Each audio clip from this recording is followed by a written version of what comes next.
Bismillahirrahmanirrahim. Assalamualaikum warahmatullahi wabarakatuh.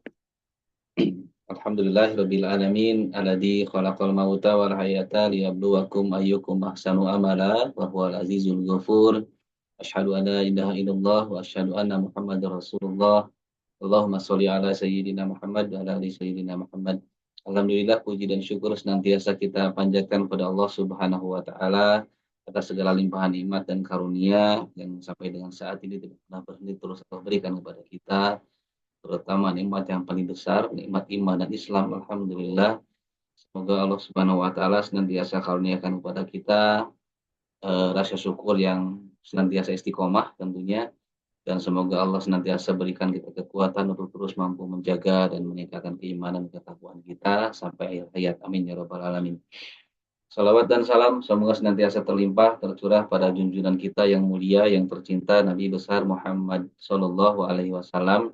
Tidak lupa pada para keluarganya, pada para sahabat, para tabiin, tabiut tabiin, dan sampai pada seluruh umatnya hingga akhir zaman.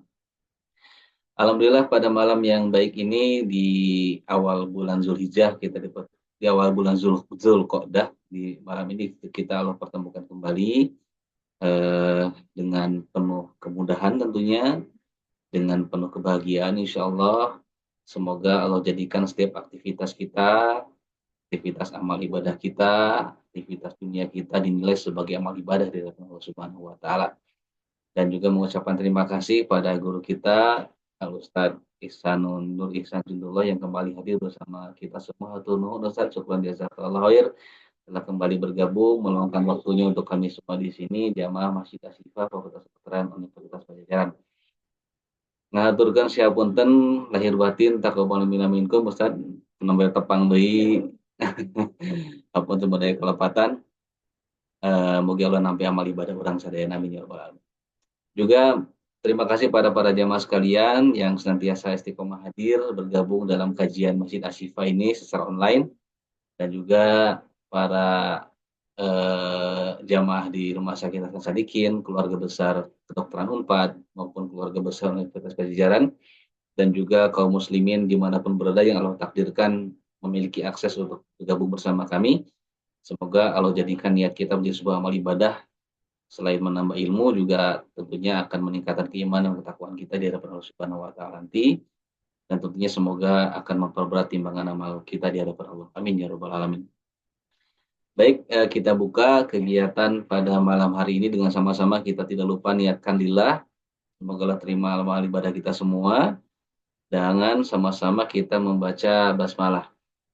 Bismillahirrahmanirrahim. Terkait dengan tema yang akan dibahas pada malam hari ini bersama guru kita Ustaz Ihsan, insya Allah merupakan tema yang mungkin sangat baik sekali, insya Allah sangat baik dan penting untuk kita senantiasa mengingat waktu, terutama bahwa tidak ada waktu kecuali itu adalah sebuah kesempatan untuk kita manfaatkan untuk memperbanyak amal sebagai bekal kita dalam menyongsong kehidupan di akhirat nanti tentunya. Dan di bulan Zulqa'dah ini memang biasanya menjadi bulan yang kadang seolah-olah berlalu begitu saja. Karena memang agak wajar gitu ya, karena biasanya di bulan Zulqa'dah saja Ustadz masih ada yang halal bihalal Ustadz. Masih ada yang halal bihalal, jadi kadang masih terasa bulan Syawal. Udah gitu tidak terasa masuk Zulhijjah. Nah, udah Zulhijjah itu makin terlupakan Zulqa'dah itu karena kita fokus dengan amal-amal di bulan Zulhijjah dan tentunya amal ibadah kurban dan ibadah haji. Sementara bulan Zulqa'dah ini merupakan salah satu dari 4 bulan haram yang Allah sebutkan di dalam Al-Quran tentunya. Dan biasanya kalau membahas ayat tersebut, biasanya setahu saya suka dibahas itu di bulan Rajab. Dibahas itu di bulan Rajab. Bahkan di bulan Zulhijjah pun jarang dibahas. Biasanya di bulan Zulhijjah itu yang dibahas tuh haji dan kurbannya. Dan ketika bulan Muharram yang dibahas itu tahun baru Islam gitu. Nah, kemarin alhamdulillah saya memohon kepada Ustadz Ihsan untuk sama-sama memberikan ilmu kepada kita semua terkait kita memasuki bulan Zulqa'dah ini, apalagi setelah kita melewati perjuangan bersama-sama di bulan Ramadan dan bulan Syawal yang maknanya bulan peningkatan, maka ada apa di bulan Zulqa'dah ini yang kalau sebutkan ini sebagai bulan haram, artinya bulan yang betul-betul disucikan juga oleh Allah Subhanahu wa taala. Baik para hadirin sekalian, sebelum dimulai seperti biasa silahkan disiapkan alat-alat tulisnya, silahkan dicatat yang penting atau jika ada pertanyaan silahkan ditulis terlebih dahulu agar tidak lupa. Dan dimohon pada jamaah sekalian jika ada terbersit langsung ingin ditanyakan, mohon disampaikan nanti saat Ustadz telah selesai menyampaikan paparan karena dikhawatirkan apa namanya ketika kita sedang sulit menulis apa pertanyaan ternyata kita melewatkan apa yang sedang Ustadz sampaikan kepada kita yang mungkin untuk penting. Baik, langsung saja pada guru kita Ustadz Nur Ihsan Junul LC, keistimewaan dan keutamaan bulan Zulqa'dah. Waktu dan medianya, mangga Ustadz kami persilakan. Baik, suaranya jelas ya? Sangat jelas Ustadz. Alhamdulillah. A'udzubillahi minasyaitonirrajim. Bismillahirrahmanirrahim. Assalamualaikum warahmatullahi wabarakatuh. Assalamualaikum warahmatullahi Alhamdulillah. Alhamdulillahilladzi bini'matihi tatimmus shalihat wa bifadlihi tatahaqqaqul ghayat wa bita'atihi tanzilul barakat. Asyhadu an la ilaha illallah wa asyhadu anna Muhammadan abduhu wa rasuluh. Allahumma salli ala Muhammadin wa ala alihi wa sahbihi ajmain. Allahumma la sahla illa ma ja'altahu sahla wa anta taj'alul hazna idza syi'ta sahla. Allahumma la ilma lana illa ma 'allamtana innaka antal alimul hakim. Allahumma 'allimna ma yanfa'una wanfa'na bima 'allamtana wa zidna ilman wa amalan ya rabbal alamin, amma ba'du. Bapak Ibu, di tanggal 7 Zulqa'dah atau di tanggal 4 Mei kita bisa bersilaturahim lagi di majelis ilmu lewat media Zoom. Mudah-mudahan pertemuan ini ada dalam ridho Allah Subhanahu wa taala. Dan semoga setiap kilobyte, setiap kuota yang terpakai untuk bersilaturahim jadi saksi nanti di hadapan Allah Subhanahu wa taala, dan walaupun tidak tahu berapa bobotnya, tapi Allah akan menghitung semua kebaikan dan ditimbang dalam mizannya. Ya. Boleh jadi 1 kilobyte yang terpakai dalam ketaatan eh, menjadi sebab kita dimasukkan ke dalam surga. Ya, fa'amma man thaqulat mawazinuhu fahuwa fi 'ishatir radiyah. Siapa yang berat timbangannya, maka dia akan diberikan kehidupan yang memuaskan. Salawat dan salam selalu terlimpah untuk junjungan kita Nabi Muhammad Sallallahu Alaihi Wasallam yang sudah mengajarkan seluruh bentuk kebaikan untuk dunia kita, terlebih untuk uh, akhirat kita, dan semoga kita dimudahkan untuk meniru, meneladani, mengikuti petunjuk terbaik yang sudah diberikan oleh beliau. Izin saya untuk share screen ya, tentang bulan Hapit kalau kata orang Sundanya, bulan bulan kejepit gitu. Disebut Hapit karena eh, di dihimpit ya, kejepit, diapit, diapit 2 bulan hari raya, 2 bulan raya, bulan Syawal Idul Fitri dan bulan Zulhijjah Idul Adha, sehingga diapit di 2 bulan hari raya disebutnya bulan Hapit gitu, bulan kejepit.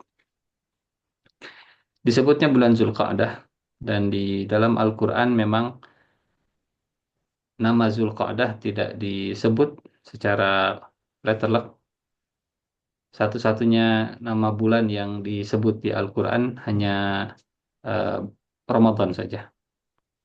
Bulan Zulqa'dah itu disebut dalam satu rangkaian yang tadi disampaikan oleh Pak Adri sebagai bulan haram.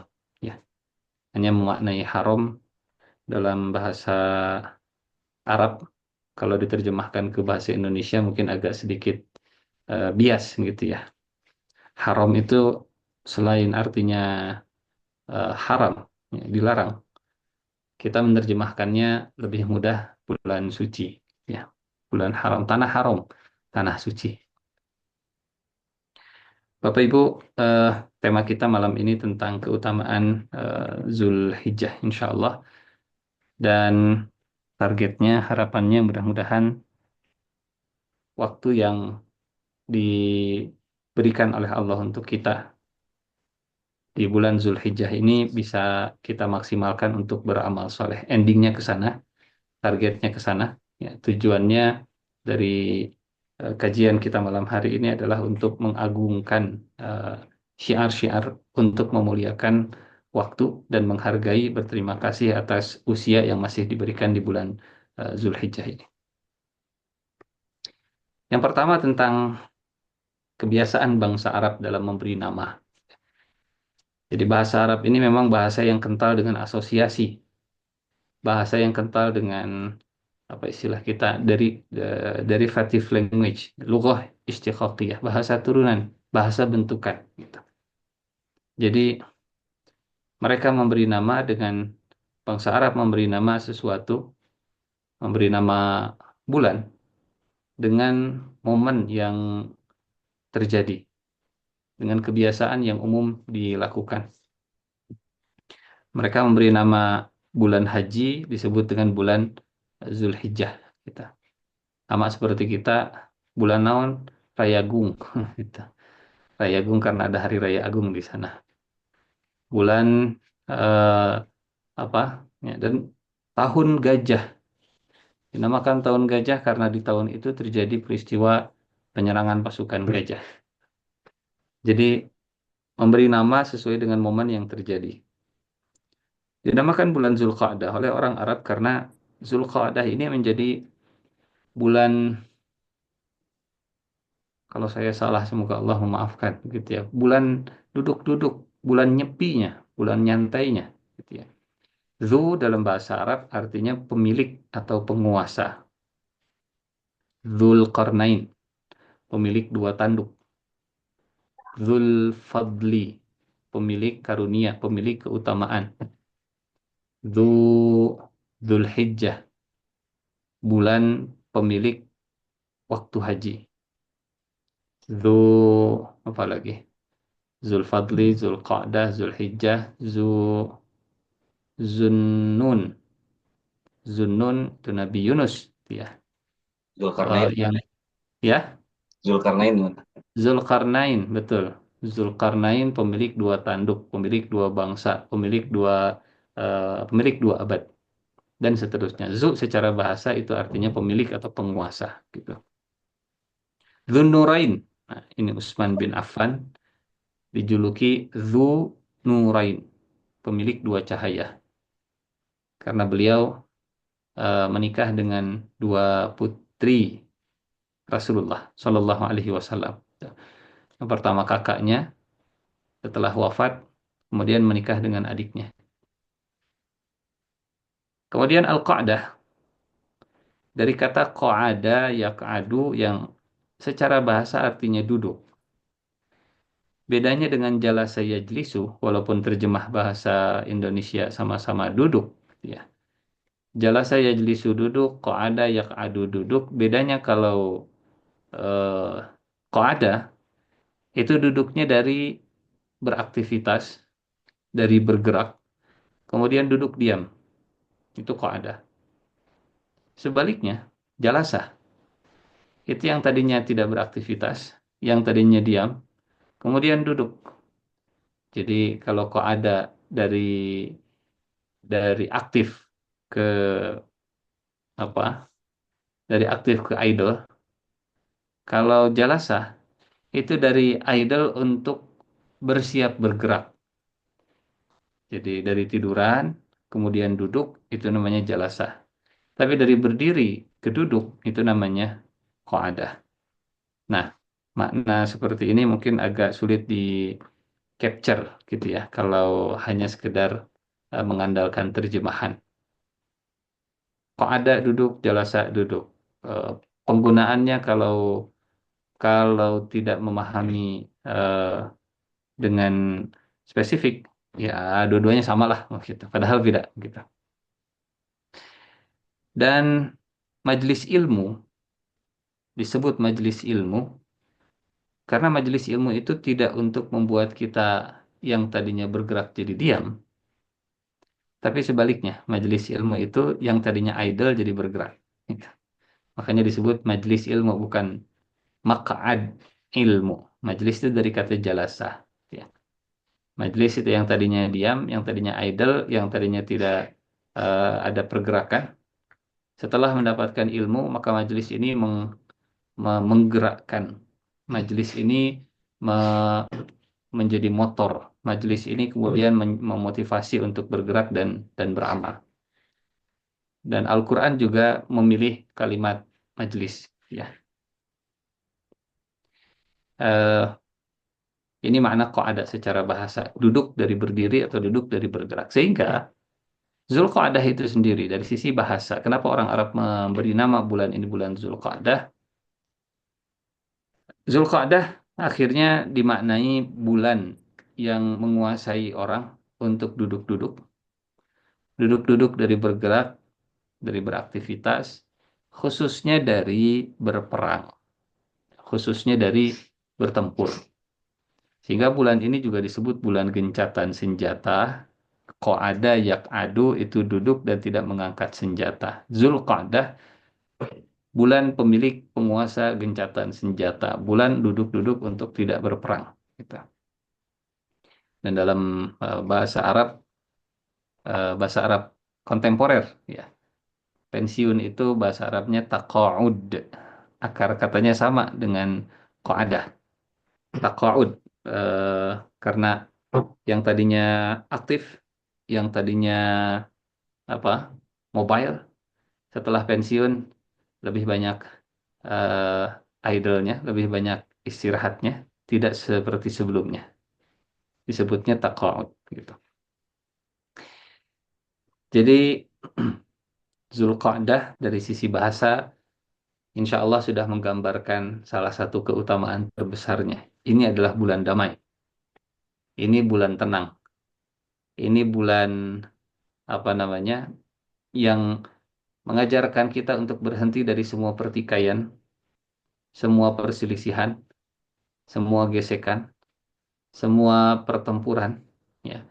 Khususnya, khususnya pertempuran atau gesekan, konflik, friksi dengan sesama mukmin, sesama muslim. Zulqa'dah, menghargai bulan Zulqa'dah diantaranya dengan duduk dan tidak memperuncing, apalagi jadi provokator untuk semua konflik yang pernah ada, gesekan yang pernah muncul sebelumnya. Sebagaimana bangsa Arab memberi nama Zulqa'dah dan diapresiasi oleh Allah, oleh Rasulullah Shallallahu Alaihi Wasallam, dilanjutkan nama ini dalam hadisnya. Gitu. Kalau buruk, Rasulullah tidak akan menggunakan nama yang buruk. Jadi Nabi punya kebiasaan semua yang buruk-buruk itu diberi nama, diganti dengan yang baik. Termasuk nama orang. Kalau namanya jelek, artinya buruk, gitu ya, pasti akan diubah oleh Rasulullah Shallallahu Alaihi Wasallam. Ada sahabat, ada orang namanya Hazan, artinya sedih. Kata Nabi, enggak. Namamu bukan Hazan, namamu itu Sahal. Sahal artinya mudah. Ada orang namanya Ju'lah. Ju'lah itu artinya kumbang pemakan kotoran. Diganti namanya oleh Rasul. Ada orang namanya Abdus Syams, hamba matahari. Diganti oleh Nabi, enggak. Kamu bukan penyembah matahari, kamu Abdurrahman bin Auf. Abdurrahman bin Auf nama aslinya Abdus Syams, diganti oleh Nabi jadi Abdurrahman. Nah, Zulqa'dah ini diberi nama oleh orang Arab sebelum Islam dan tetap dipakai namanya oleh Rasulullah Shallallahu Alaihi Wasallam. Artinya penamaan Zulqa'dah itu divalidasi oleh Rasul, dilegalisir oleh Nabi Muhammad Shallallahu Alaihi Wasallam sebagai nama yang Islami, gitu ya. Sekali lagi, kaidahnya kalau buruk pasti diganti namanya oleh Rasulullah. Sehingga pertama dari penamaannya kita mengambil hikmah, bulan Zulqa'dah ini adalah bulan kita untuk meredam semua konflik, menghentikan semua pertikaian, meminimalisir semua gesekan, ya. Bulan untuk duduk-duduk, bulan untuk gencatan senjata. Nah, ada banyak ayat di dalam Al-Quran yang mengutip menggunakan redaksi qa'ada. Salah satunya di surat An-Nisa ayat ke-95. A'udzubillahi minasyaitonirrajim.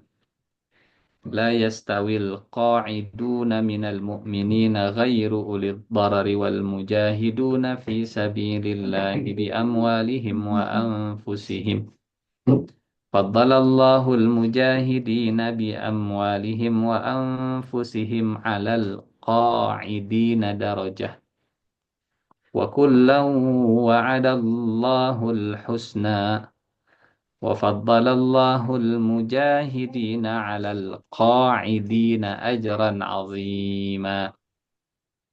Tidak sama antara mukmin yang qaid. Mungkin ini yang jadi bahasa Indonesia ya. Qaid. Tapi bahasa Indonesia qaid artinya mati gitu. Kalau qaid ini duduk. Bapak Ibu mungkin beberapa tahun yang lalu sering mendengar kalimat Al-Qaeda. Akar asal katanya dari kata qaidah dan sudah jadi bahasa Indonesia. Kaidah. Kaidahnya, kaidah itu dari kata qaidah. Akar katanya qa'ada yaq'adu. Kenapa kaidah dinamakan kaidah? Kenapa qaidah dinamakan qaidah? Karena dia stabil, tetap sebagaimana orang duduk itu lebih lebih stabil dan tidak banyak bergerak gitu ya. Ini makna filosofisnya. Kaidah dinamakan kaidah karena dia settle, karena dia idle, karena dia tidak moving, tidak bergerak kemana-mana, tidak mobile. Dan orang yang duduk-duduk, orang yang tidak bergerak, orang yang tidak mobile disebutnya qaidun. Kalau nggak ada pergerakan sama sekali, qaid namanya, mati. Qaidun. Tidak sama antara mukmin yang duduk-duduk, yang tidak ikut berperang, yang tidak mempunyai uzur, dengan orang yang wal mujahiduna fi sabilillahi bi amwalihim wa anfusihim, dengan orang yang berjihad di jalan Allah menggunakan harta dan jiwa mereka. Allah melebihkan yang berjihad dengan harta dan jiwanya atas orang yang duduk-duduk saja satu derajat. Ini duduk-duduknya eh, tidak punya uzur, karena kalau punya uzur, duduk karena punya uzur itu sama seperti yang bergerak, berjihad dan berjuang. Asal ada uzur. Eh, di Perang Tabuk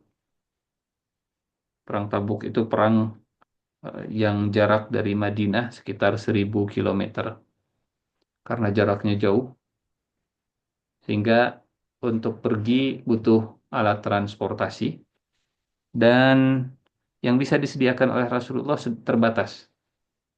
Sementara yang prajurit yang mau terlibat, yang mau ikut itu banyak. Sehingga kata Nabi, mohon maaf saya tidak bisa mengangkut kalian karena transportasinya terbatas. Silahkan tetap tinggal di Madinah. Silahkan tetap qu'ud, ya, tetap tidak ikut berperang dan stay di Madinah. Mereka pulang ke rumah, mereka nangis. Kemudian Rasulullah membela mereka. Rasulullah menghibur mereka. Kata Nabi, ada orang-orang yang tinggal di rumahnya, yang duduk-duduk di rumahnya, dan mendapatkan pahala seperti kita yang berjuang di jalannya. Kita melewati gunung, mendaki gunung, lewati lembah, sungai mengalir indah ke samudra. Para sahabat dan Rasulullah mereka apa namanya berangkat dalam jarak 1.000 kilometer selama 15 hari pergi dan 15 hari pulangnya, pahalanya sama diberikan oleh Allah kepada mereka yang duduk-duduk di rumah.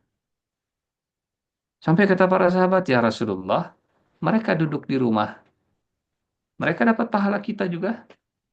Kata Nabi, ya, mereka duduk di rumah dan mereka dapat pahala seperti kita juga.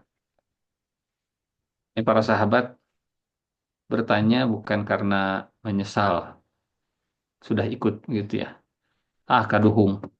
Menyesal saya sudah ikut jauh-jauh 1.000 kilo, mending duduk di rumah, pahalanya sama. Pertanyaan yang muncul bukan karena penyesalan, tapi lebih ke heran, kok bisa Allah Maha Pemurah memberi pahala ke orang yang duduk-duduk saja di rumah dan tidak ikut berjihad. Kata Nabi, habasahumul uzru. Habasahumul uzru. Uzur yang mencegah mereka untuk ikut bersama dengan kita.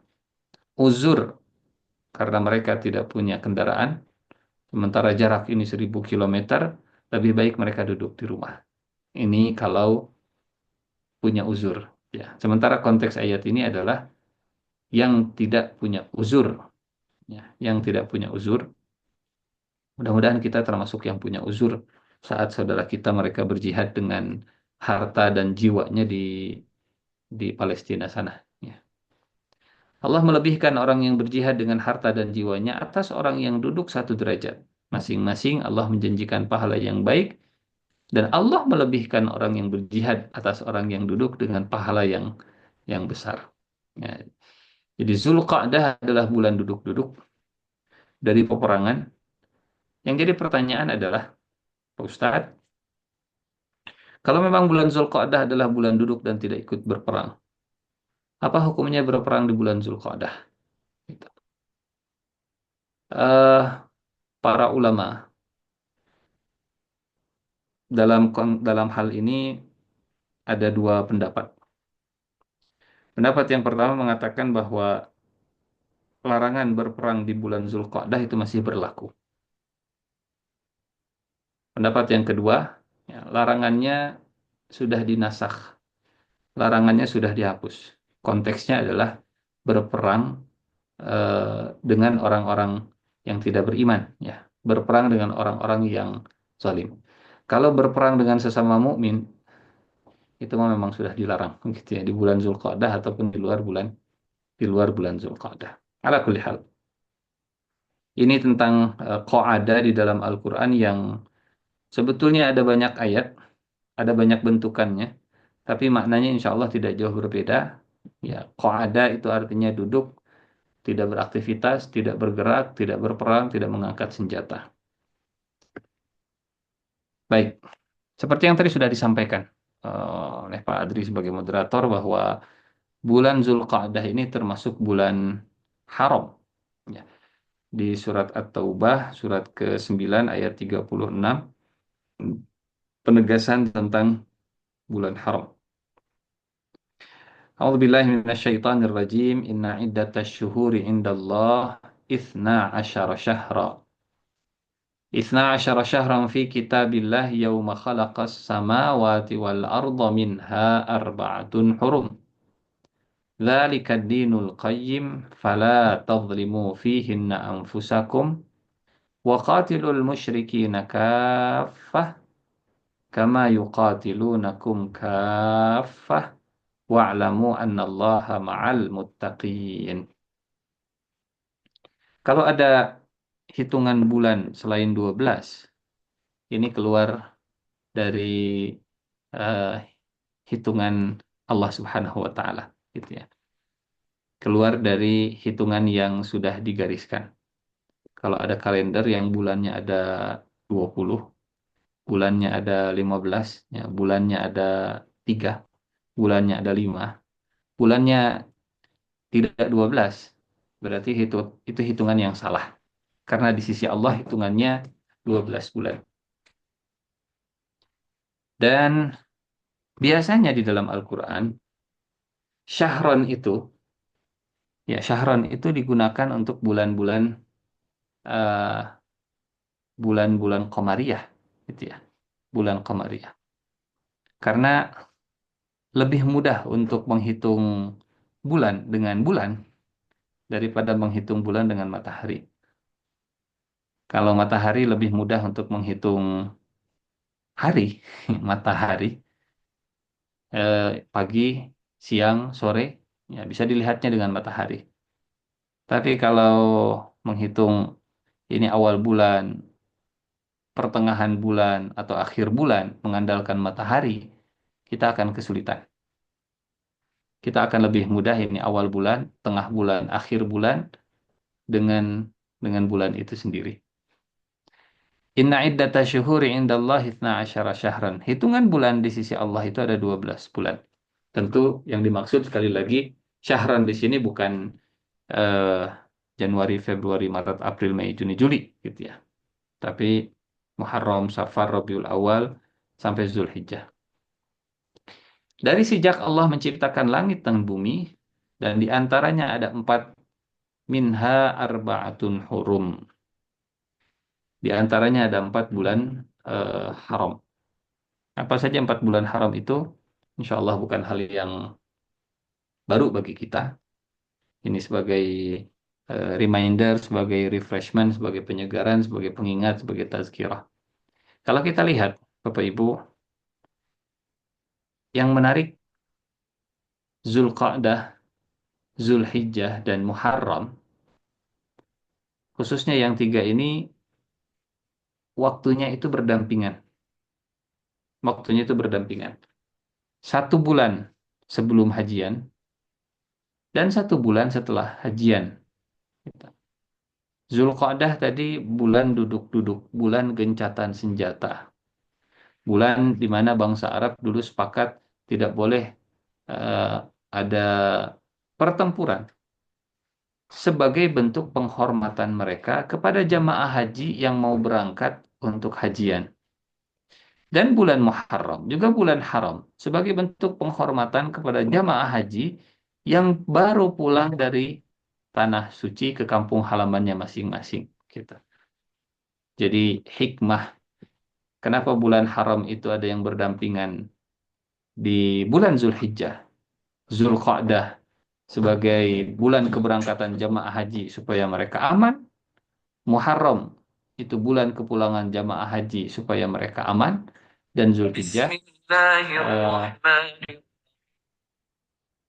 Zulhijjahnya sendiri sebagai bulan prosesi ibadah haji kita. Apa hikmah yang bisa kita ambil? Bahwa rasa aman itu adalah nikmat yang sangat besar dari Allah Subhanahu wa taala. Rasa aman itulah yang menjadi nilai utama dari bulan haram. Ya, haram untuk berperang di dalamnya, haram untuk mengganggu orang di dalamnya, haram untuk berbuat zalim di dalamnya, haram untuk mengganggu di dalamnya. Karena mereka sangat menghargai eh, rumah Allah, sangat menghormati Ka'bah, sangat memuliakan prosesi ibadah haji, meskipun saat itu mereka masih musyrik. Gitu. Jadi kalau orang musyrik saja menghargai dan menghormati jamaah haji, memuliakan rumah Allah yang bernama Ka'bah, rasanya sangat miris kalau kemudian eh, manusia di zaman modern kemudian membuat jamaah haji merasa tidak tenang, tidak nyaman, tegang, dan seterusnya. Keamanan itu salah satu nikmat yang begitu luar biasa, ya. Eh, yang jarang untuk diapresiasi, dan kadang baru diapresiasi kalau sudah hilang. Semoga Allah jauhkan kita dari rasa takut, ya. Semoga Allah jaga keamanan di rumah kita, di lingkungan sekitar kita, di negeri kita, ya. Karena ujian pertama, ujian sabar yang pertama adalah ujian khauf. Walanabluwannakum bisyai'in minal khauf. Kami akan uji manusia dengan ujian rasa takut. Bulan haram itu bulan Zulqa'dah, bulan Zulhijjah, bulan Muharram, dan bulan Rajab. 1 bulan sebelum hajian, 1 bulan setelah hajian, dan 1 bulan saat hajian. Kemudian setelah itu bulan bulan Rajab. Nah, kembali ke surat At-Taubah ayat 36. Dzalikad dinul qayyim. Itulah ketetapan agama yang lurus. Fala tadhlimu fihinna anfusakum. Sama seperti bulan haramnya Rajab, bulan haramnya Zulqa'dah juga aturannya, maka janganlah kalian menzolimi diri kalian dalam bulan yang 4 itu. Para ulama tafsir mereka menegaskan bahwa zolim, baik ke diri sendiri ataupun ke orang lain lebih-lebih, ya, lebih-lebih ke orang lain, itu diharamkan. Ayat ini maknanya bukan, kalau di bulan haram tidak boleh zolim, di luar bulan haram, oh, nggak apa-apalah zolim juga. Maknanya tidak demikian. Tapi maknanya adalah penegasan bahwa di bulan haram zolim itu lebih dilarang. Sampai kesimpulan dari Imam Syafi'i, ini, qaulnya Imam Syafi'i,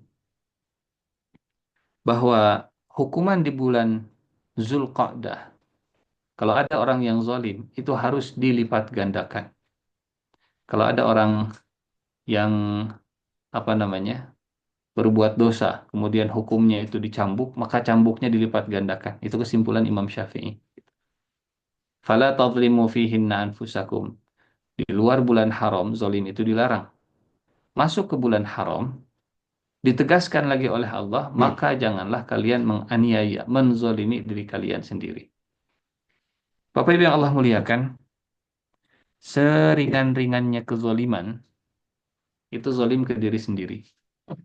Seberat-beratnya kezoliman, itu zolim ke Allah Subhanahu wa Ta'ala. Gitu ya. Zolim ke Allah itu bentuknya adalah dengan berbuat syirik menduakan Allah. Itu zolim yang paling berat. Zolim yang paling ringan, zolim ke diri sendiri.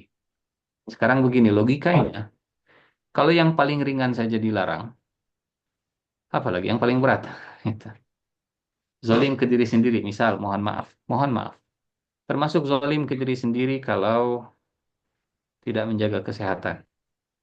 Itu juga zolim ke diri sendiri. Maka janganlah kamu menganiaya diri kamu dalam bulan yang 4 itu. Bulan Zulqa'dah, menjaga kesehatan, itu termasuk kewajiban, ya, yang ditegaskan dengan ayat Al-Quran. Di bulan Zulqa'dah ini menjaga kebugaran, ya, menjaga pola hidup yang sehat, menjaga pola makan, pola istirahat, olahraga dan seterusnya, itu masuk dalam kalimat fala tadhlimu fihinna anfusakum. Janganlah kamu menganiaya diri kamu sendiri. Baik fisiknya jangan dizolimi, baik apa namanya? Ya, pikirannya jangan dizolimi dan seterusnya. Apalagi menzolimi orang lain, apalagi zolim kepada Allah Subhanahu wa Ta'ala. Wa qatilul musyrikina kafah kama yuqatilunakum kafah. Dan kalau sudah selesai bulan haram itu, perangilah orang musyrik sebagaimana mereka memerangi kamu semuanya. Ketahuilah bahwa Allah bersama dengan orang-orang yang bertakwa. Baik. Hadirin Bapak Ibu yang Allah muliakan. Nah, ini seputar bulan haram. Di surat Al-Baqarah ayat 217. Tadi kita sampaikan di awal ya bahwa para ulama berkaitan dengan perang di bulan haram itu ada 2 pandangan. Pandangan yang pertama yang tetap mengatakan bulan haram itu haram untuk berperang. Pendapat yang kedua dinasakh hukumnya. Yas'alunaka 'anil syahril harami qitalin fih. Mereka bertanya kepadamu, kepada Nabi Muhammad sallallahu alaihi wasallam, tentang berperang pada bulan haram. Qul qitalun fihi kabir. Berperang dalam bulan haram itu dosa besar. Bertikai, berkonflik, berselisih, bergesekan, berfriksi, membesar-besarkan di bulan Zulqa'dah itu dosa besar. Wasaddun an sabilillahi wa kufrun bihi wal masjidil harami wa ikhraju ahlihi minhu akbaru indallah. Dan menghalangi manusia dari jalan Allah, kufur kepada Allah, menghalangi orang untuk masuk Masjidil Haram, mengusir penduduknya dari sekitar Masjidil Haram, itu lebih besar dosanya di sisi Allah. Bapak Ibu, untuk memahami dan mengapresiasi surat Al-Baqarah ayat 217 ini tentu asbabun nuzulnya penting untuk kita pahami. Jadi saat itu Rasulullah Shallallahu Alaihi Wasallam memerintahkan beberapa sahabat untuk pergi ke daerah namanya Nakhlah. Kata Nabi, pergi selama 2 hari dari Madinah ini dan jangan buka surat ini sebelum kau berjalan selama 2 hari tanpa henti. Maka ya beberapa sahabat pergi dari Madinah berjalan selama 2 hari 2 malam sampai selesai. Mereka membuka suratnya. Kata Nabi, berjalan selama 2 hari 2 malam, silahkan buka suratnya dan kalau engkau sudah membaca suratnya, eh, kerjakan apa isi suratnya. Beberapa sahabat pergi setelah 2 hari 2 malam, kemudian membuka suratnya. Isi suratnya adalah, pergilah ke daerah namanya Nakhlah. Dan di Nakhlah, intailah pergerakan orang-orang eh, kafilah dagang orang-orang Mekah. Ya, tugasnya adalah tugas pengintaian, spionase, gitu ya, tugas mengumpulkan informasi. Di Nakhlah kemudian kumpulkan informasi dan jangan memaksa orang yang tidak mau ikut bersama denganmu. Kalau ikut silahkan, kalau enggak apa-apa. Tapi ternyata setelah dibacakan surat Rasulullah ke satu kelompok tadi, semuanya berangkat. Kita berangkat saja. Singkat cerita, mereka menemukan ada kafilah dagang dan para sahabat berembuk. Ini akhir bulan Rajab dan kalau kita menangkap mereka, ya mungkin akan jadi masalah. Tapi kalau kita biarkan mereka, mereka bisa kabur. Kafilah dagang ini bisa kabur. Sehingga akhirnya setelah dialog, diskusi para sahabat, mereka memutuskan kita tangkap kafilah dagang ini dan kita bawa ke Rasulullah sebagai tawanan. Singkat cerita, saat mau ditangkap kafilah dagang orang-orang musyrik tadi, terjadi perlawanan dan akhirnya bertikai, akhirnya berantem, ya, akhirnya terjadi perang kecil, keributan kecil, dan terjadi pembunuhan. Siapa yang membunuhnya? Sahabat Rasul membunuh orang musyrik di bulan haram. Di bulan haram. Virallah berita ini, menyebar di Mekah, dan jadi black campaign. Ya. Muhammad menghalalkan bulan haram. Muhammad tidak menghargai bulan haram. Ya, itu. Mereka tidak bersolawat, kita bersolawat saat menyebut Muhammad. Ah, dan berita ini menyebar di mana-mana. Karena sahabat yang pulang ke Madinah, mereka cerita ke Rasulullah Shallallahu Alaihi Wasallam dan turunlah surat Al-Baqarah ayat 217 gitu. Jadi konteksnya adalah saat sahabat mau menangkap eh, kafilah dagang, tapi yang terjadi adalah pertikaian dan pembunuhan. Sehingga Allah Subhanahu wa taala menyalahkan sahabat Nabi dan menyebut kesalahan yang lebih besar yang dilakukan oleh orang musyrik kita. Jadi Allah yang disembah oleh para sahabat itu tidak membenarkan kesalahan. Gitu ya. Allah yang disembah oleh para sahabat itu menyebut bahwa yang dilakukan oleh sahabat itu dosa besar. Yang dilakukan oleh sahabat membunuh di bulan haram itu dosa besar. Kalau ayatnya berhenti sampai sini, mungkin ayat ini justru jadi apa namanya? Jadi serangan yang membahayakan untuk eh, para sahabat dan Nabi Muhammad SAW. Sehingga ayatnya masih berlanjut Sementara dosa yang dilakukan oleh orang musyrik adalah mereka menghalangi manusia dari jalan Allah, menakut-nakuti orang untuk jadi muslim. Mereka kufur kepada Allah. Ya. Mereka menghalangi orang untuk ke Masjidil Haram. Mereka mengusir orang Mekah sehingga terpaksa hijrah. Itu lebih besar dosanya di sisi Allah Subhanahu wa taala. Jadi ayat ini itu cerita tentang kandungan ayat ini, eh, bahwa bulan haram itu jadi saksi sejarah di dalam Al-Qur'an tentang keberanian mengakui kesalahan, gitu ya. Hai para sahabat, kalian sudah salah. Akui perbuatan kalian, jangan sampai karena kalian muslim, karena kalian mukmin melakukan pelanggaran di bulan haram, kemudian kalian menghalalkan apa yang dilarang oleh Allah. Attitude-nya bukan attitude menghalalkan yang dilarang karena itu dilakukan oleh sahabat Nabi. Enggak, tidak dibenarkan. Ibaratnya begini, punten, ilustrasinya mungkin begini. Tuh tingali Pak Ustadz oge mabok, berarti mabok itu tenanawan da Pak Ustadz oge mabok. Misalnya begitu ya. Tuh tingali Pak Ustadz juga apa namanya? Naon?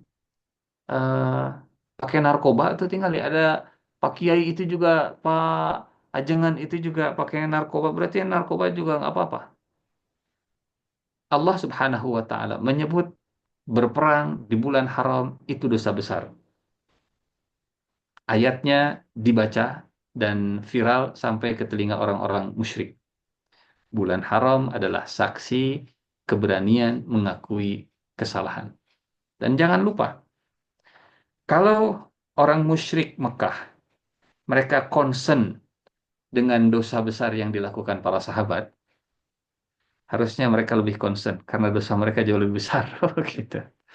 Karena mereka sudah tadi ini dosanya ada 4: menghalangi manusia dari jalan Allah, kufur kepada Allah, menghalangi orang dari Masjidil Haram, mengusir orang Mekah. Itu lebih besar dosanya di sisi Allah Subhanahu wa taala. Hikmahnya adalah, ya, jangan sampai eh, kesalahan orang lain membuat kita lupa dengan kesalahan yang lebih banyak yang pernah dilakukan oleh kita. Ini tentang bulan haram. Jangan lupa kalimat pembuka dari ayat 217. Yas'alunaka 'anis syahril haram. Mereka bertanya kepadamu tentang bulan haram dan berperang di dalamnya. Anis syahril haram qitalin fi. Hikmahnya dari ayat ini adalah bulan Zulqa'dah sebagai bulan haram, pertama, harus menjadi bulan di mana kita berani untuk mengakui kesalahan meskipun kita sebagai orang yang dipandang besar, ya. Mohon maaf misalnya. Tuh, itu juga dilakukan oleh Bapak Fulan. Kan Bapak Fulan orang yang eh, disegani, dihormati. Kata Allah, kalau salah, salah saja. Gitu. Kalau salah, salah saja. Tapi ingat, saat orang lain salah, jangan kemudian membuat kita lupa bahwa kita juga punya kesalahan. Boleh jadi kesalahan kita lebih lebih besar. Orang musyrik Mekah, mereka gembar-gembor, membesar-besarkan kesalahan para sahabat, dan mereka lupa dengan kesalahan yang sudah mereka lakukan. Saddun, kufrun, ikhrajun. Saddun menghalangi, kufrun kufur, dan ikhrajun mengeluarkan penduduknya. Kemudian Allah berfirman, wal fitnah akbar minal qatl. Dan fitnah itu lebih besar daripada membunuh. Nah, kalau kita memahami konteks ayatnya, insya Allah akan lebih utuh memahami kalimat fitnah itu lebih kejam dari pembunuhan. Nah, gitu. Makna fitnah dalam ayat ini adalah bukan fitnah tuduhan palsu, tapi fitnah yang dimaksud adalah menghalangi orang dari jalan Allah itu fitnah. Kufur kepada Allah itu fitnah. Menghalangi masuk Masjidil Haram itu fitnah. Mengusir penduduk dari sekitarnya itu fitnah. Yang itu lebih besar dosanya dari membunuh di bulan haram. Gitu. Wal fitnatu akbaru minal qatli. Contoh misalnya begini, aplikasinya. Kalau ada eh, yang mohon maaf, KTP-nya Islam. Kemudian me- melakukan aksi yang sifatnya itu tindakan buruk, ya, tindakan buruk. Misalnya contoh di negara Eropa, di negara Eropa yang tenang, damai, kemudian ada orang yang secara KTP terlihat identitasnya dia sebagai Muslim, kemudian ngebom sana dan sini.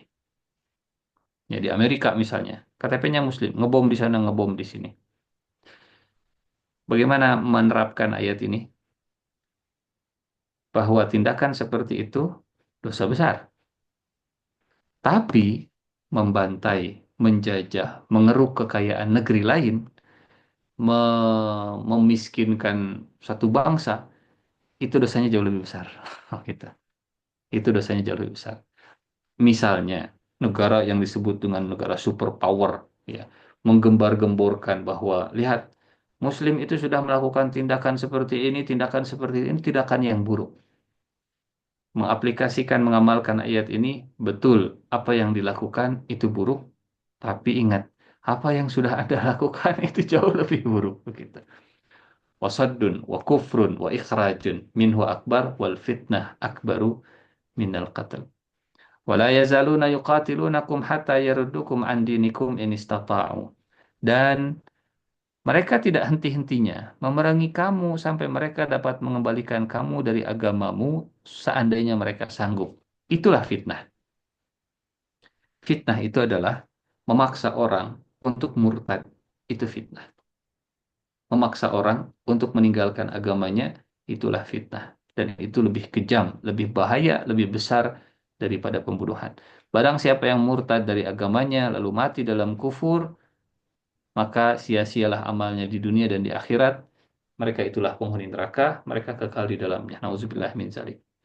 Baik.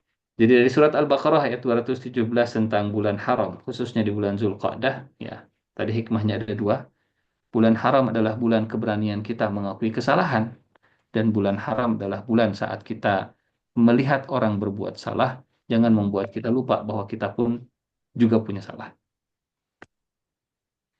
Yang berikutnya, Bapak Ibu yang Allah muliakan, eh, ya, berangkat dari tafsir di tafsir At-Tabari surat Al-A'raf ayat 142 ini,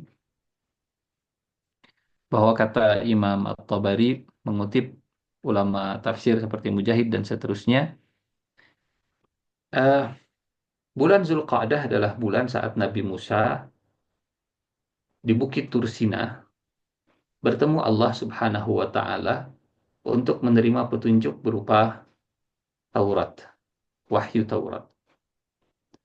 Di surat Al-A'raf ayat 142 ini, surat Al-A'raf itu mayoritasnya atau banyak isi kandungan surat Al-A'raf tentang kisah Nabi Musa alaihi salam.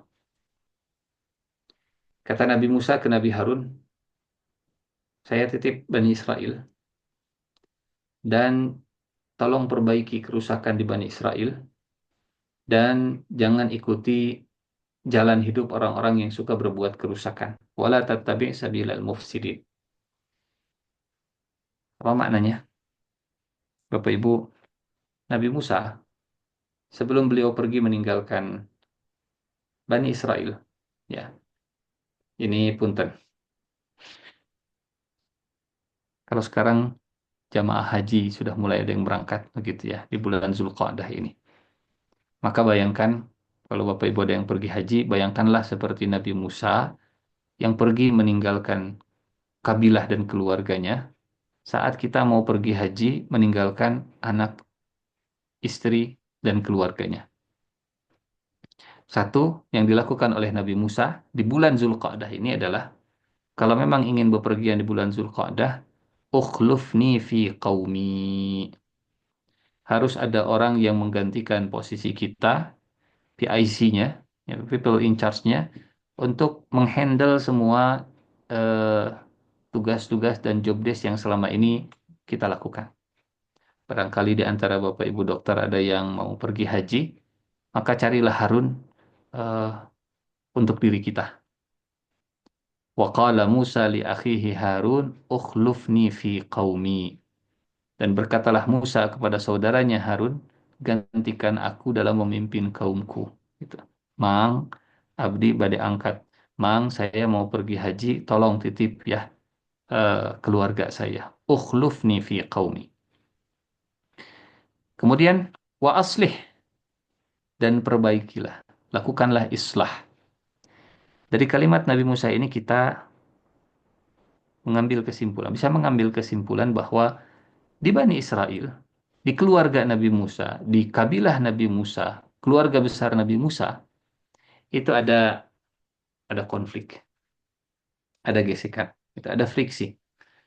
Kalimat islah, kalimat aslih, terjemahan bebasnya, terjemahan yang kontemporernya, reformasi. Islah itu reformasi, memperbaiki.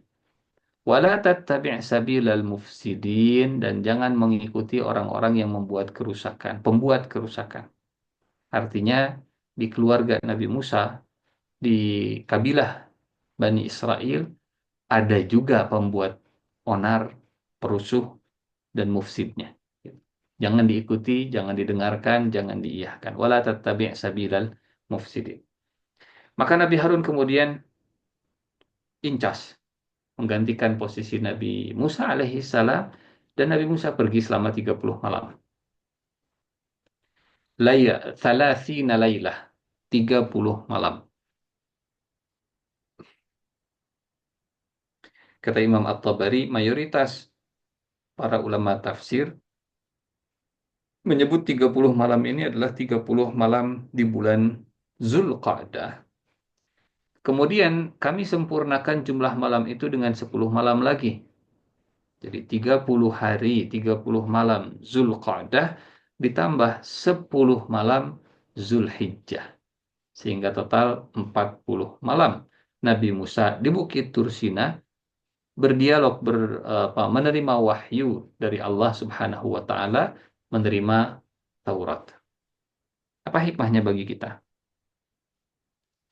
Kalau mengambil pendapat jumhur ulama tadi, maka bulan Zulhijjah ini adalah bulan kita lebih dekat dengan Allah, kita lebih intens berduaan dengan Allah Subhanahu wa taala, kita lebih sering berinteraksi dengan firman-firman Allah. Sebagaimana Nabi Musa di bulan Zulqa'dah itu lebih dekat dengan Tuhannya, lebih dekat dengan firman Tuhannya, dan menerima wahyu. Jadi kalau Rasulullah menerima wahyu itu di bulan Ramadan, gitu ya, pertama kali. Sementara Nabi Musa menerima wahyu itu di bulan Zulqa'dah, menerima Tauratnya di bulan Zulqa'dah sampai hari pertama bulan Zulhijjah.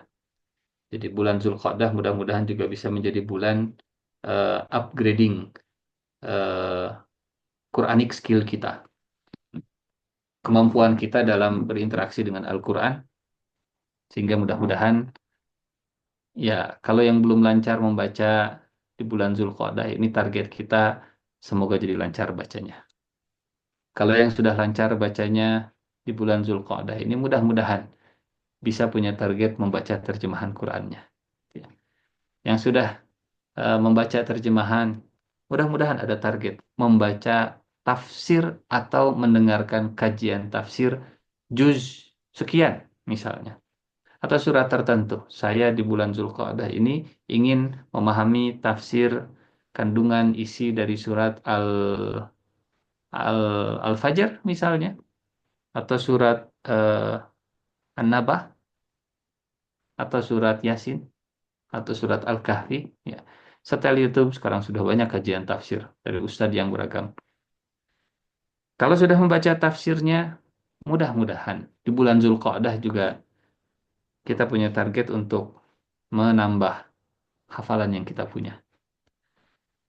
Kalau sudah tambah hafalan, apalagi ada yang sudah hafal 30 juz, semoga bulan Zulqa'dah ini jadi bulan lebih dekat dengan Al-Quran dan lebih lancar hafalan Qurannya.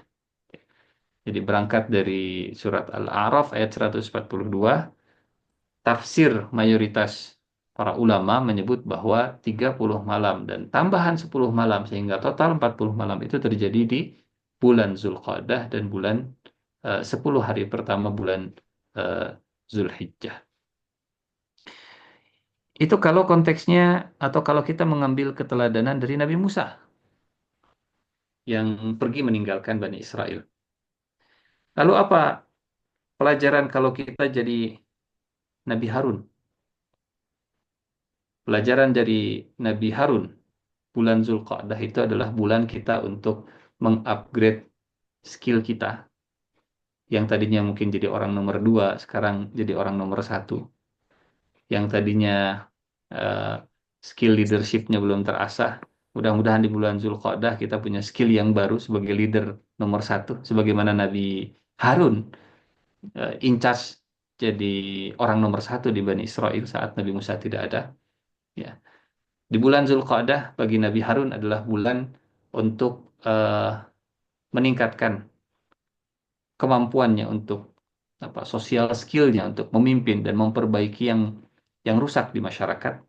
Bulan leadership bagi Nabi Harun, bulan membimbing masyarakat bagi Nabi Harun, dan bulan di mana eh, daya tahan resisten terhadap godaannya itu juga diuji. Wala tattabi' sabilal mufsidin. Jangan mengikuti jalan orang-orang yang suka berbuat kerusakan. Ini semua terjadi di bulan Zulqa'dah. Terakhir, Bapak Ibu yang Allah muliakan, keutamaan bulan Zulqa'dah adalah bulan umrahnya Rasulullah Sallallahu Alaihi Wasallam. Nabi orang Mekah, hajinya cuma sekali seumur hidup. Ini menarik. Nabi orang Mekah, umrahnya cuma 4 kali seumur hidup. Gitu. Kalau kita jadi orang Mekah, mukimin di Mekah, mungkin hajinya sudah tidak terhitung. Gitu ya. Eh, saya tinggal di Mekah dan kalau dihitung-hitung mungkin 7 tahun tinggal di sana ya setiap tahun hajian Alhamdulillah. Tapi unik saat Nabi yang lahir di sana, besar di sana, tumbuh di sana, berdakwah di sana, hajiannya cuma 1 kali. Umrohnya cuma. Saya sebut cuma karena sangat sedikit ya. Hanya 4 kali. Kalau Allah mau dan memerintahkan, mungkin perintah haji kepada Nabi itu lebih mudah saat Rasulullah masih di Mekah dibanding saat Rasulullah sudah hijrah ke Madinah. Karena kalau dari Madinah perjalanannya harus ditempuh sekitar 400-an kilo dari Zulhulaifah ngambil apa namanya ihram, jalan harus jauh gitu ya, naik onta sekitar 10 sampai 11 hari. Sementara kalau di Mekah kepleset juga nyampe. Tapi perintah haji tidak turun saat di Mekah. Secara jarak, secara fisik Rasulullah masih lebih kuat, lebih muda, secara jarak lebih dekat. Tapi yang Allah inginkan bukan tentang mumpung jaraknya lebih dekat, mumpung usianya masih lebih muda, tapi yang Allah inginkan hajiannya Nabi Muhammad SAW itu saat kota Mekah sudah bersih dari semua kesyirikan. Saat kota Mekah sudah bersih dari semua penyembahan kepada patung dan berhala. Saat keimanan para sahabat sudah sampai pada puncak-puncaknya mendekati sempurna, maka saat itulah Allah memerintahkan nabinya untuk pergi haji. Sehingga Imam Al-Ghazali menyebut haji itu tamamul amri wa khitamul umri. Kata beliau, haji itu puncak dari segala urusan agama dan penutup usia. Puncak agama dan penutup usia adalah ibadah haji. Dan ya kembali lagi ke hadis ini. Bulan Zulqa'dah itu bulan umrahnya Rasulullah Sallallahu Alaihi Wasallam. Kata Anas bin Malik, i'tamara Rasulullah sallallahu alaihi wasallam arba'a umarin kulluhunna fi Dzulqa'dah. Semua umrah Rasulullah yang 4 kali itu dilakukan di bulan Zulqa'dah. Apa hikmahnya? Bapak Ibu, pertama dimensi keamanan. Ya, Zulqa'dah tadi kita sampaikan bulan haram untuk berperang. Nabi tinggal di Madinah.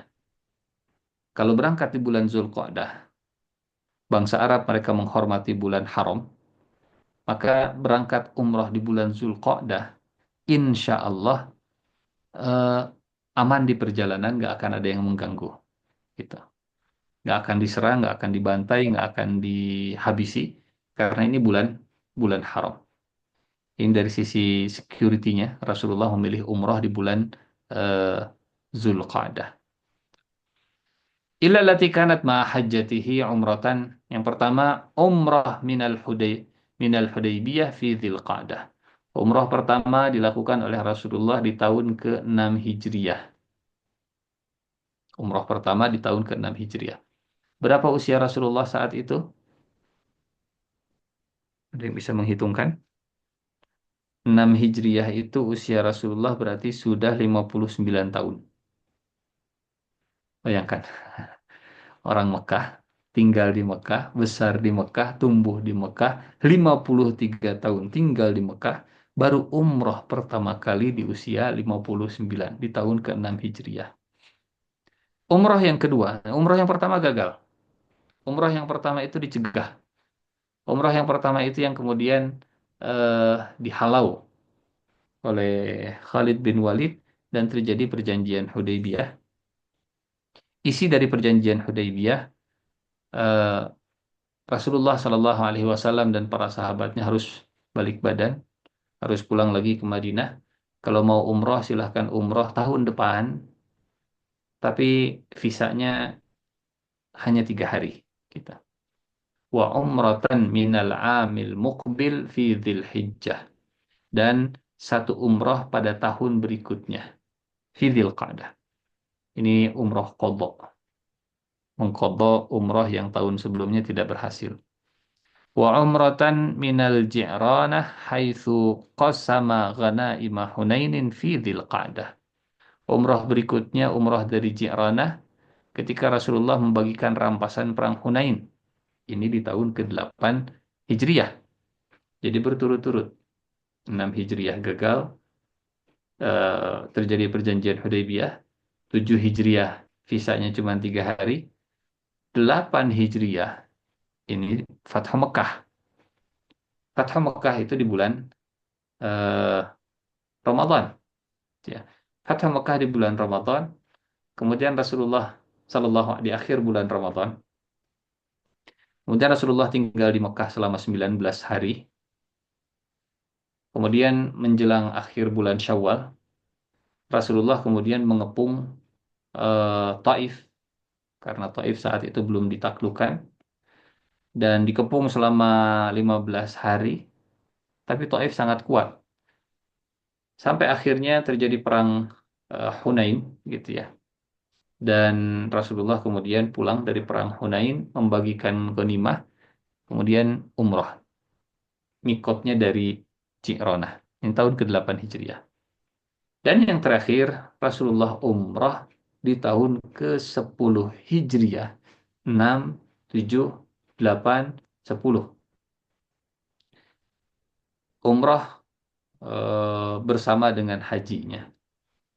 Ini dilakukan di bulan eh, Zulqa'dah. Langsung sekalian dengan hajinya. Dan Bapak Ibu yang Allah muliakan, setelah haji 3 bulan kemudian Rasulullah wafat, meninggal dunia. Jadi jaraknya dari haji sampai wafat itu hanya 3 bulan 3 hari kurang lebih. Hajiannya di tanggal 9-10, wafatnya di tanggal 12 Rabiul Awal. Jadi bulan Zulqa'dah adalah bulan umrahnya Rasulullah Sallallahu Alaihi Wasallam. Bagaimana kita mengamalkannya? Karena bulan Zulqa'dah itu kalau kita umrah pasti sudah masuk musim haji, gitu ya. Kalau kita berangkat sekarang, itu sudah masuk dalam visanya sudah visa haji, kecuali kalau punya visa kunjungan, clear begitu ya, visanya kunjungan, kecuali kalau punya iqomah dan seterusnya.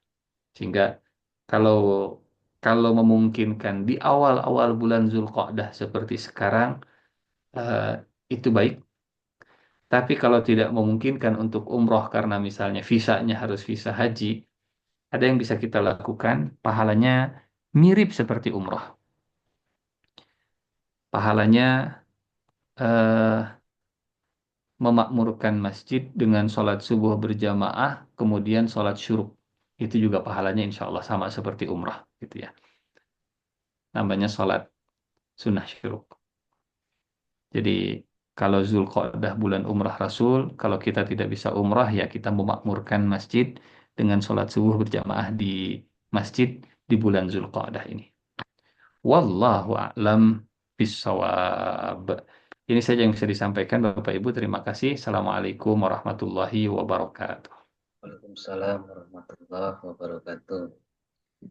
Masya Allah, sekurang jazakallah Ustaz. Ternyata materinya sangat mencerahkan sekali untuk saya pribadi dan kita semua para hadirin. Begitu ternyata kalau boleh kita coba apa namanya tafakuri, ternyata dari bulan Ramadan, bahkan dari bulan Ramadan itu sendiri kita sering diingatkan, terutama dari semenjak awal bulan Rajab, Sya'ban, lalu masuk Ramadan, semuanya penuh dengan apa namanya himbauan-himbauan, perintah-perintah untuk melaksanakan amal ibadah gitu. Lalu di bulan Syawal sendiri sering kita sebut dengan bulan kemenangan, pada saat yang sama juga bulan peningkatan ibadah tentunya. Dan sekarang kita masuk bulan Zulqa'dah dan nanti Zulhijjah, Muharram, itu adalah bulan-bulan haram. Tadi Ustaz sampaikan bahwa kita tidak boleh, kata Allah, kita tidak boleh melakukan apa namanya kezoliman di situ. Bahkan zolim yang paling ringan Allah sampaikan, zolim kepada diri sendiri itu tidak boleh. Jadi kita tidak boleh melakukan dosa. Kalau bisa jangan pernah melakukan dosa walaupun sedikit di bulan Zulqa'dah ini. Jadi alhamdulillah ini diingatkan sekali untuk kita semua. Jangan abong-abong kita sudah selesai di bulan Ramadan, sudah Syawal, kita serasa bebas kembali. Kita masih ada dalam tahap-tahap evaluasi untuk diri kita sendiri untuk terus berupaya agar lebih baik. Terlebih di bulan Zulqa'dah ini tadi telah saya sampaikan berbagai macam riwayat yang begitu menguatkan. Salah satunya yang pertama adalah bulan untuk kita mengakui kesalahan. Mengakui kesalahan. Kita sudah minta maaf di bulan Syawal kemarin. Nah, seandainya ada yang masih mengganjal, akui kesalahan kita gitu ya. Agar kita semakin kuat dalam mengimplementasikan ibadah. Ada juga di apa namanya dalam riwayat Nabi Musa ada berbagai macam apa namanya contoh yang bisa kita implementasikan, perbanyak hafalan Quran, mentafakuri Al-Quran, tadabbur Al-Quran. Tadi Nabi Musa juga menerima wahyu Taurat itu di bulan Zulqa'dah selama 30 hari penuh. Itu ketika mengambil riwayat dari Nabi Musa, dan ketika mengambil riwayat dari Nabi Muhammad, ternyata bulan Zulqa'dah adalah bulan di mana Rasulullah melaksanakan ibadah umroh di sepanjang hidupnya yang hanya 3 kali dan satu lagi di bulan Zulhijjah. Itu barangkali yang saya tangkap, dan semoga apa yang kita dapat pada malam ini merupakan penguatan, karena jarang ini kajian membahas Zulqa'dah Ustaz. Tapi ternyata banyak sekali hikmah yang bisa kita dapatkan. Biasanya memang bulan haram itu dibahas pas bulan haram, bulan-bulan Rajab Ustaz. Alhamdulillah di bulan Zulqa'dah ini kita terinspirasi untuk senantiasa terus menjaga, perbaiki diri, meningkatkan amal ibadah kita. Baik, kita masih ada waktu kurang lebih 20 menit ke depan. Silakan mangga jika ada pertanyaan, kami berikan kesempatan melalui audio dan boleh melalui laman chat, silakan dituliskan mangga. Prof Azali mangga Prof. Assalamualaikum warahmatullahi wabarakatuh. Assalamualaikum warahmatullahi Waalaikumsalam wabarakatuh. Saya warahmatullahi wabarakatuh. ingin Mangga, Prof. mengapa Rasulullah umrohnya hanya 4 kali gitu, pada kesempatan begitu banyak. Sedangkan kita yang di sini kebanyakan teman-teman itu wah tiap tahun pergi gitu. Itu apakah ada alasan khusus itu Ustaz? Wassalamualaikum warahmatullahi wabarakatuh. Assalamualaikum warahmatullahi wabarakatuh. Baik, Bismillahirrahmanirrahim. Ya, pertama faktor keamanan gitu ya. Eh, Sebelum faktor keamanan, Pertama, faktor wahyu dan perintah, karena Nabi bergerak beribadah sesuai dengan perintah dari Allah. Gitu. Kalau perintahnya sudah turun waktu di Mekah, mungkin umrah Rasulullah sejak di Mekah, gitu ya. Tapi turunnya saat Rasulullah sudah hijrah ke Madinah, dan bukan masalah jarak. Gitu. Sanes di kamari atau di piwarang umroh teh mangpang mumpung di Mekah, gitu. Yang pertama karena faktor perintah gitu. Termasuk hajian juga demikian karena faktor perintahnya. Termasuk hijrah gitu ya. Eh, Kenapa Rasulullah tidak hijrah bareng dengan para sahabat? Ya karena Allahnya belum nyuruh untuk hijrah. Yang kedua, setelah faktor tasyriknya, setelah faktor instruksinya, faktor yang kedua juga kalau melihat asbabnya karena faktor keamanan. Setelah Rasulullah hijrah ke Madinah, ya semua orang Mekah yang hijrah ke Madinah, kalau ketangkap orang Mekah, pasti akan dibawa pulang dan dipenjara di Mekahnya. Sehingga kalau berangkat ke Mekah, pasti akan ditangkap Rasulullah. Jangankan untuk umroh, waktu hijrah pun dibuat sayembara. Gitu. Siapa yang bisa menangkap Muhammad hidup atau mati, maka dapat 100 ekor unta. Hingga untuk datang ke Mekah, meskipun umroh, itu bukan jadi jaminan bisa bisa aman dan bisa selamat. Gitu. Akhirnya baru bisa umroh di tahun ke-6 Hijriyah setelah eh, selesai Perang Badar di tahun 2 Hijriyah, Perang Uhud tahun 3 Hijriyah, dan puncaknya mobilisasi massa terbesar dari orang musyrik yang menghabiskan banyak sumber daya itu di Perang Khandaq. Rasulullah akhirnya dapat wahyu umroh. Wahyunya ini yang diabadikan ya di surat apa namanya? Saya izin untuk menampilkan wahyu inilah yang membuat Rasulullah akhirnya berangkat untuk umrah. Surat Al-Fatah ayat ke-27. Sebentar, izin untuk menampilkan. Nah, ini dia.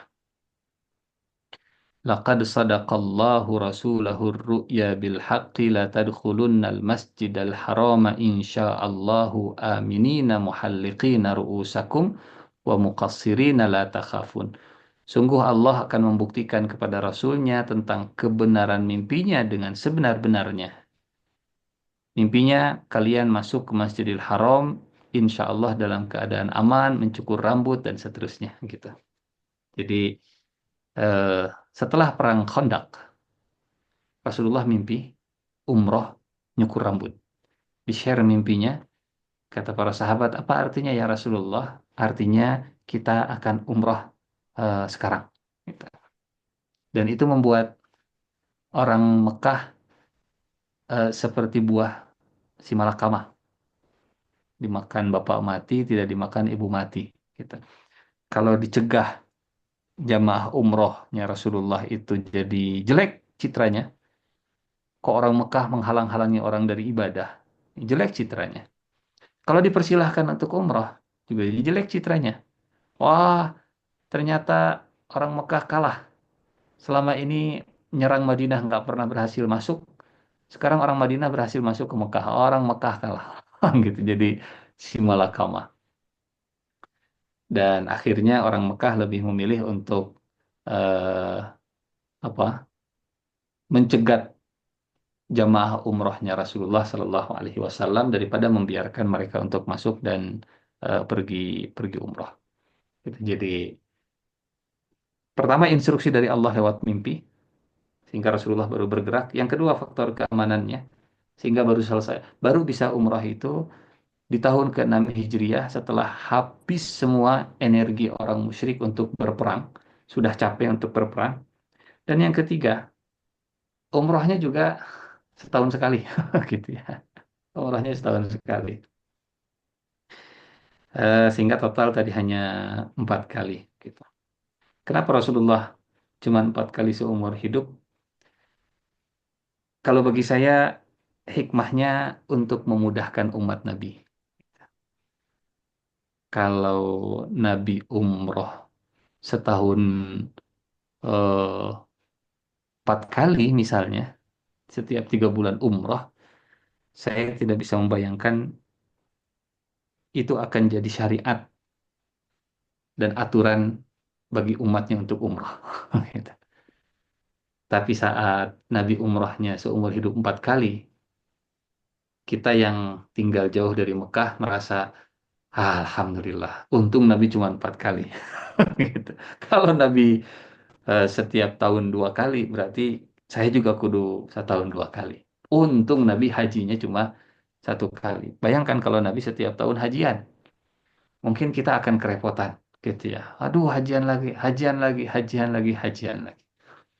Jadi, ya, wallahu alam bishawab. Salah satu hikmahnya untuk meringankan, memudahkan ajaran umroh kepada umat Nabi Muhammad Sallallahu Alaihi Wasallam. Itu panggilan Prof. Wallahu a'lam bishawab. Alhamdulillahirabbil alamin. Hatur nuhun Ustaz. Tur Sami-sami. nuhun. Sami-sami Prof. Mangga. Alhamdulillah tadi Ustaz, Rasulullah umroh itu pertama kali di usia 59 Ustaz ya. Betul. Berarti saya belum sampai 59 Ustaz, mudah-mudahan. Nah, tapi terkadang ngantosan Yusuf ini masalah apa naritos gaduh. Saya belum umroh berarti sunah. Tapi ningali kana Yusuf anak. Semoga Allah mudahkan untuk bisa umroh Ustaz. Amin, amin ya Rabb. Baik Ustaz, saya izin membacakan pertanyaan berikutnya dari Ibu Dr. Mangga. Rena. Izin bertanya, jika ada negara yang menyerang duluan di bulan haram dan berperang, apakah boleh membalasnya atau bagaimana Ustaz?